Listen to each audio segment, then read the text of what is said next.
Meus amados, a paz do Senhor Jesus, pela misericórdia de Deus, nós estamos aqui ao vivo, na transmissão deste culto de doutrina, aqui da Assembleia de Deus, Congregação Betel, na cidade de Imperatriz, no sul do Maranhão, Campo 3.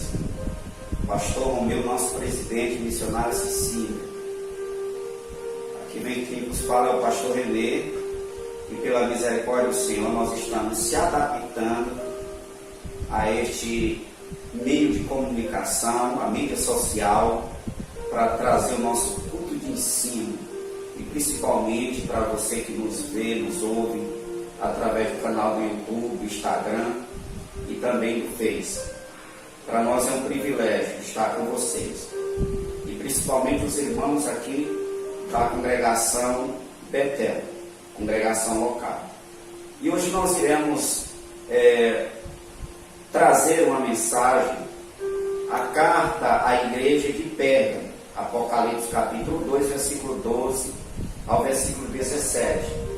Nós estamos nessa dinâmica, de uma forma simples, trazendo esse estudo doutrinário às 7 cartas, às 7 igrejas da Ásia Menor.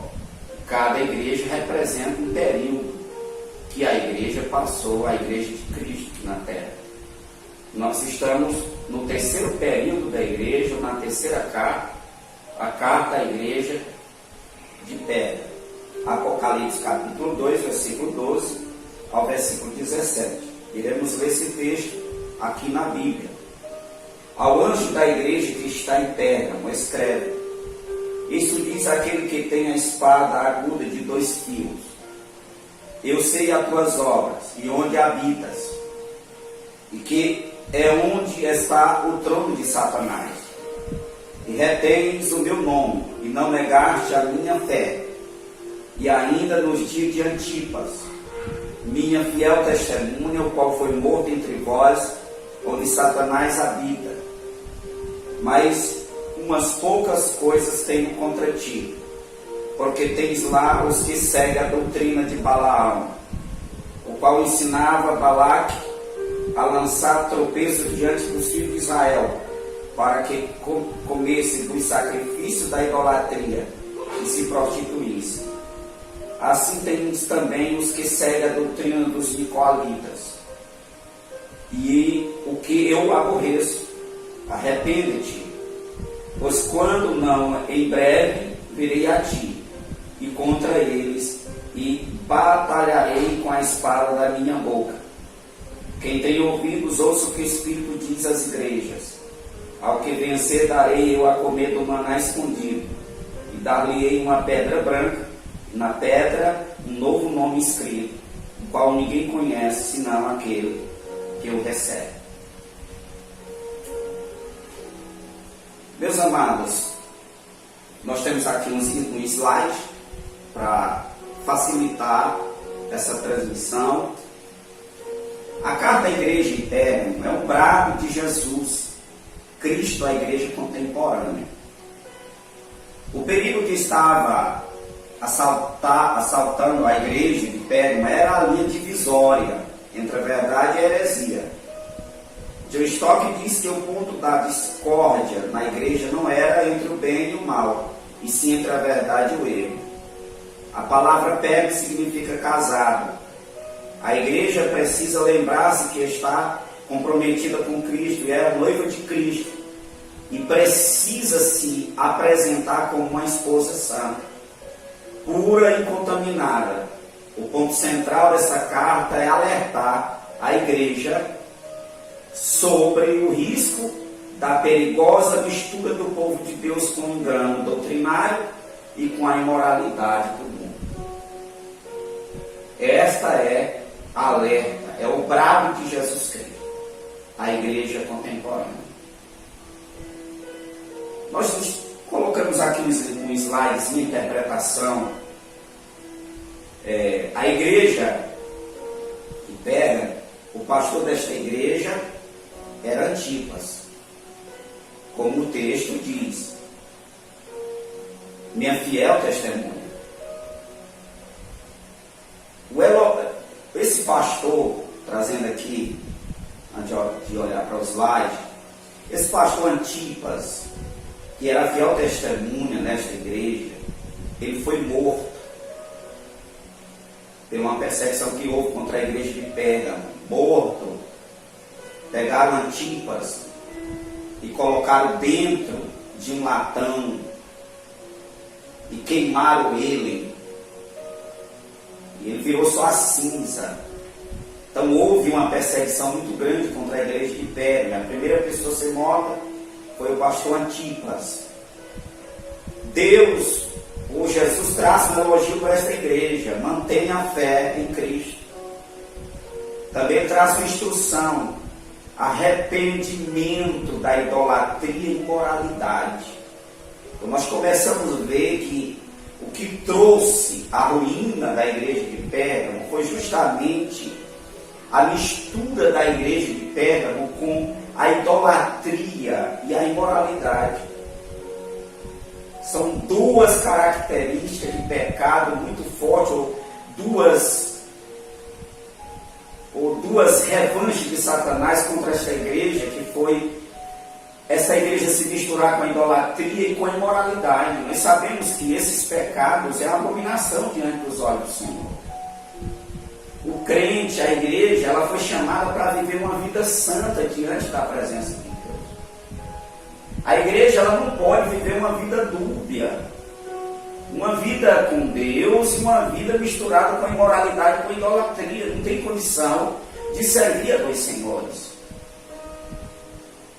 A instrução para essa igreja de Pérgamo é que ela se arrependesse dos seus pecados e voltasse para Deus. Jesus tinha uma promessa para esta igreja: o maná e um novo nome. Ele tinha uma promessa para todos os crentes de Pérgamo. Ele tinha uma promessa do maná escondido e um novo nome para a glória do Senhor. Antipas era o provável pastor da igreja, versículo 13. Foi queimado no ventre de um bezerro de latão, aquecido até ficar incandescente. Uma morte dolorosa de Antipas. Mas ele não negou a fé. Ele não negou o nome de Cristo. Ele foi uma fiel testemunha do Senhor dentro dessa igreja. Eu sei, amados, que nós estamos vivendo nessa vida, na igreja contemporânea, um desafio muito grande. Nós estamos vivendo uma mistura muito grande. E é preciso a igreja saber qual alvo seguir. A igreja, ela não foi chamada para ficar casada com o mundo, mas casada com Cristo.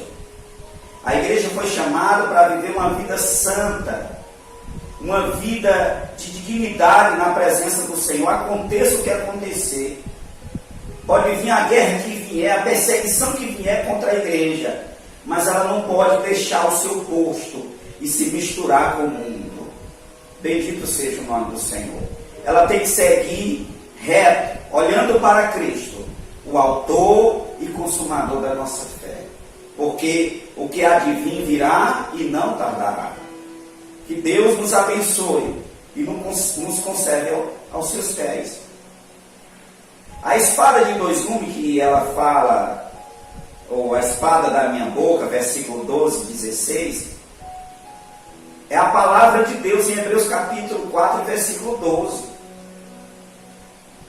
Nós sabemos que a palavra, ela é como espada de dois gumes. Ela penetra até a divisão da alma e do espírito. E ela é apta para discernir os pensamentos e intenções do coração do homem. Então, amados, essa espada de dois gumes, como ele fala no versículo de número 13, versículo 12, aliás, e o versículo número 16. Então nós sabemos que essa espada é a palavra. Ele diz assim: quem tem, arrepende depois, quando não, em breve verei a ti contra eles e batalharei com a espada da minha boca. Bendito seja o nome do Senhor. versículo de número 13, nós vemos que esta igreja de Pérgamo era uma igreja onde ela estava habitada. Versículo de número 13. Eu sei as tuas obras e onde habita. O que é onde está o trono de Satanás. O trono de Satanás é onde Satanás habita. Versículo 13. O altar de idolatria e templos pagãos. Aonde a igreja de Pérgamo habitava é justamente aonde existia vários tipos de templos pagãos. Até um templo dedicado ao imperador. Existia esse templo. Então a igreja ela habitava onde habitava o trono de Satanás. Então a igreja precisava ter um testemunho vivo e ocular para não se misturar com a idolatria, porque as forças idólatras onde a igreja de Pérgamo habitava era muito forte. Existiam templos pagãos dedicados aos deuses e principalmente ao Zeus e principalmente aos imperadores. Fizeram um templo para o imperador, para adorar o imperador. E o crente que não adorasse o imperador, ao Deus Zeus, ele era morto. Então, a única saída que essa igreja encontrou foi se misturar com a idolatria. Ela se rendeu à idolatria e se rendeu à imoralidade sexual. E o crente ele não pode se render ao pecado, ele não pode se render aos ardis de Satanás. Pelo contrário, ele tem que se manter firme. Nós somos chamados para batalhar pela fé. A fé em Cristo Jesus. Pode custar a tua própria vida, a tua própria família, mas não negue a Cristo, porque Ele tem um maná escondido para te dar. Bendito seja o nome do Senhor. Essa igreja ela habitava onde habitava o trono de Satanás. Então ela precisava estar firme em Cristo. Porque Cristo é a única pessoa que pode nos dar graça diante de qualquer situação. O trono de Satanás, o Senhor falou para esta igreja: eu sei as tuas obras e onde habita, e que é onde está o trono de Satanás. E retens o meu nome e não negaste a minha fé, ainda nos dias de Antigo, a minha fé é o testemunho qual foi morto entre vós, onde Satanás habita. De certo, alguns se renderam, mas tem também alguns crentes que manteram a sua fé em Cristo Jesus. Versículo de número 14. Doutrina de Balaão. Comida sacrificada a ídolos e prostituição. Números 25, versículo 1 e 2. Número 31, versículo 16. A única maneira de parar com a marcha de Israel foi levar o povo à prostituição. Foi a única maneira. O conselho de Balaão para Balaque foi esse. Foi levar o povo a se prostituir. Porque Deus tinha uma bênção para aquele povo. E Balaão foi seduzido pelo ouro de Balaque para amaldiçoar o povo de Israel. Mas Deus trocou as palavras da sua boca. Porque aquilo que Deus abençoou, o homem não pode amaldiçoar. Então, esta igreja de Pérgamo, ela tinha uma influência muito grande. A doutrina de Balaão contra ela. Comida sacrificada, ídolo e prostituição. Tinha outra doutrina muito forte contra esta igreja. Era a doutrina dos Nicolaítas, versículo número 15. Falso sacerdote que pregava liberdade aceitando o pecado na igreja. Quer dizer, a santidade agora não tinha mais nenhum vigor para muitos crentes, principalmente esses falsos sacerdotes que traziam essa doutrina liberalista dos nicolaítas, dizendo que a igreja tinha liberdade e aceitar o pecado dentro dela. Nós sabemos que o pecado, amado, ele esfria qualquer obra. Nós sabemos que o pecado ele destrói a santidade, o caráter do crente. crente diante do Evangelho de Cristo. Então é preciso o crente, nós estarmos apercebidos e termos uma vida de vigilância. Porque a espada de Deus, o Evangelho de Cristo, é uma espada de dois gumes.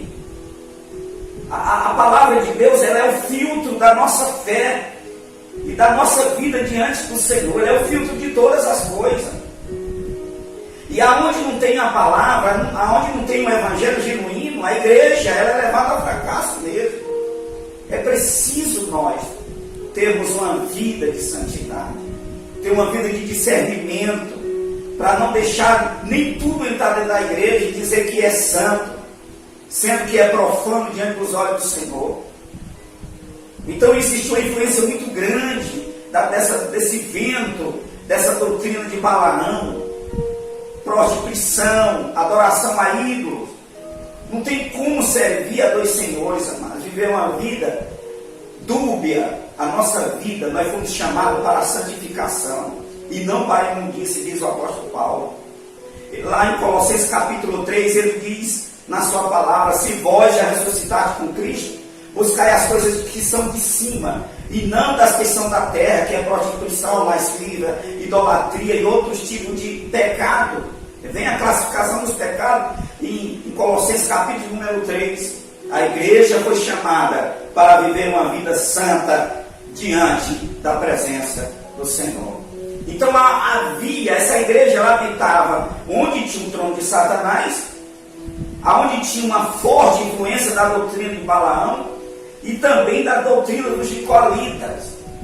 Então, amados, eram vários ventos contra a igreja de Pérgamo, e ela precisava se agarrar com Cristo e se casar com Cristo para vencer esses desafios que estava prestes a entrar na igreja de Pérgamo. Assim como nós também nessa igreja contemporânea, nós precisamos tomar cuidado com a nossa vida diante do Senhor, com o nosso altar, com o nosso ministério pastoral e com a igreja que nós estamos pastoreando. Não levarmos qualquer coisa para o púlpito e para o altar do Senhor, mas levar a mensagem de Deus, levarmos a espada de dois gumes, levar o Evangelho de Cristo, porque o Evangelho é que purifica e santifica a igreja do Senhor. Bendito seja o nome de Deus. Aleluia. Maná escondido, versículo 16, porção guardada na arca da aliança. Êxodo 16, 14, 15. Nós sabemos, amado, que o maná, o povo judeu comeu, sabe quantos anos? 40 anos. 40 anos de deserto eles comeram maná. E esse maná foi colocado dentro da arca, sabe para quê? Para o povo lembrar. Para o povo não esquecer de Deus e daquilo que Deus sustentou o povo no deserto com maná. Foi guardada uma porção na arca da aliança, a base do trono de Deus, para o povo não esquecer de que maneira ele foi sustentado durante 40 anos no deserto. Bendito seja Deus. Esse maná é a palavra, amados. O crente não pode deixar de se alimentar da palavra. O crente não pode deixar de viver a palavra diante da presença de Deus. Glória a Deus. O povo deixou de comer maná quando entrou na terra prometida. Mas enquanto eles estavam no deserto, eles estavam sendo alimentados pelo maná que caía do céu. Deus mandava todo dia maná para o povo se alimentar. O crente não pode deixar de se alimentar da palavra. O crente não pode deixar de comer a palavra. O crente não pode deixar de ler a palavra. Bendito seja o nome do Senhor. Pedrinha branca, versículo 16, no julgamento era entregue uma pedra branca, quando o réu era absolvido. Também uma referência ao Urim e Tumim, que os sacerdotes usavam para consultar a Deus, Levítico 8:8. Quando o réu era absolvido, ele recebia uma pedrinha branca. Sabe para quê? para dizer que ele foi absolvido, que ele não podia ser mais morto, porque ele já tinha uma pedrinha branca como testemunho que ele foi absolvido diante dos homens e diante de Deus. E você sabia que a morte vicária de Jesus no Calvário e o seu sangue derramado na cruz nos deu direito de vida eterna. Satanás não pode mais nos acusar diante do Senhor, porque Deus, através da morte do seu Filho, nos perdoou. Amados, um novo nome, nova identidade, nova vida celestial. Deus nos deu um novo nome. Você recebeu um novo nome diante da presença de Deus. Você não é mais aquela pessoa que andava prostituindo, que fumava droga, que matava, que mentia e que pecava. Não, você recebeu um novo nome, uma nova identidade, uma nova dinâmica de vida na presença do Senhor. Uma nova vida na presença de Deus. Pérgamo representa a igreja imperial, 303, 590 depois de Cristo, com a união da igreja e o Estado. O terceiro período do cristianismo, quando o Império Romano estabelece um Papa para liderar todas as igrejas. Viu, amados? A igreja chegou a este ponto de se unir com o Estado. Interpretação histórica. Pérgamo instituiu o primeiro culto de adoração ao imperador vivo, em 29 a.C. Construir um grandioso altar de Zeu, como a gente falou no prefácio da palavra. Por isso, é referida como lugar onde Satanás tem o seu trono. Na Idade Média, a igreja esteve unida ao Estado romano e seus interesses. Nesse período, muitas falsas doutrinas invadiram o cristianismo, como a veneração de santos e relíquias, o purgatório e a divinização de Maria.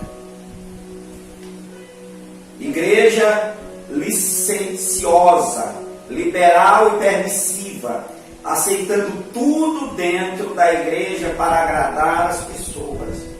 Busca de crescimento a qualquer preço. E nós sabemos que, biblicamente, o Senhor não anda atrás de quantidade, e sim da qualidade. Pérgamo representa a igreja que aceita falsas doutrinas e se desviou da palavra de Deus, bem como da doutrina dos apóstolos. Atos 2,42. A apostasia dos últimos tempos. 1 Timóteo 4:1. Interpretação moral. Influência do mundo na igreja. Aborto, divórcio, homossexualismo, vício, sexo fora do casamento, falta de compromisso. A igreja não pode ser a favor dessas coisas, amados. Não, porque a palavra nos ensina ao contrário. A palavra nos ensina tudo ao contrário.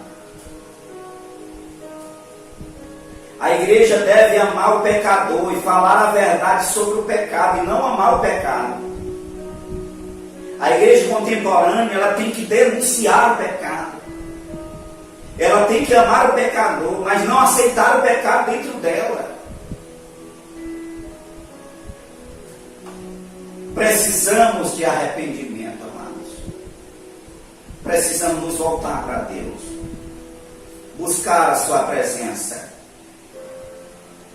Se reconciliar com o Senhor. Eu creio que é um momento difícil, mas é um momento que muitas das vezes exige de nós arrependimento diante da presença de Deus. Porque esse coronavírus pode ser uma trombeta de Deus, um sinal de Deus. Deus falando com a igreja. Deus está falando com as nações. Mas também Deus está falando comigo, está falando com você. Que nós, como igreja da atualidade, a igreja contemporânea, precisamos se voltar-se para Deus, nos arrepender, casar-se com Cristo e não permitir que nada atrapalhe esse casamento. Viver uma vida santa diante da presença de Deus, propagar a verdade do Evangelho, um Evangelho cristocêntrico e puro diante da sua presença, porque essa é a vontade de Deus. Eu quero deixar essa palavra simples para você, e dizer para você neste momento, nesta noite: volte-se para Deus, meu irmão, arrependa-te. Ao vencedor receberá um maná escondido e uma pedra branca com um novo nome. A nossa arma é a palavra de Deus. Contra o pecado, contra a idolatria, contra a moralidade sexual, contra tudo aquilo que desagrada o Senhor. A nossa arma é a palavra de Deus. Que Deus nos abençoe e nos guarde para todo sempre. Eu quero orar por você que está reconciliando com Cristo, aceitando a Jesus como Salvador. Eu quero orar pela igreja, a Congregação Betel. De uma forma simples, nós trouxemos aqui um período da igreja e o que esta igreja sofreu, e aonde ela habitava, e a exigência que o Senhor tinha para que esta igreja voltasse para Ele. Ela habitava onde estava o trono de Satanás, o templo dedicado aos Zeus, aos imperadores. Essa igreja se misturou com muitas coisas, mas existe alguns crentes ainda que guardaram a sua fé. Eu quero dizer para você, meu irmão, se preserve diante da presença do Senhor. Não se venda por nada dessa vida. Seja um baluarte, seja uma testemunha nesse momento tão difícil que nós estamos passando. Porque isso mostra que Jesus está à porta para buscar uma igreja que é casada com o mundo. Não, essa igreja não vai. É uma igreja que é casada com Cristo, que vive os princípios de Cristo e uma vida santa para o agradá-lo. Que Deus te abençoe e nos guarde para sempre. Querido Deus e Pai Santo, eu estou orando pelo teu filho que está reconciliando, pela tua filha que está te aceitando como Salvador, teu servo que está te aceitando como Salvador, onde ele estiver. Não pode sair do seu estado, da sua cidade, da sua residência, mas está me vendo e ouvindo pelo canal do YouTube, pelo Instagram e Face. Eu quero abençoar o teu filho e a tua filha, esta igreja maravilhosa. Que a paz do Senhor esteja sobre nós, nos livrando do coronavírus e trazendo a solução para todas as nações, em nome de Jesus. Amém e amém. A paz do Senhor, que Deus te abençoe. Amém.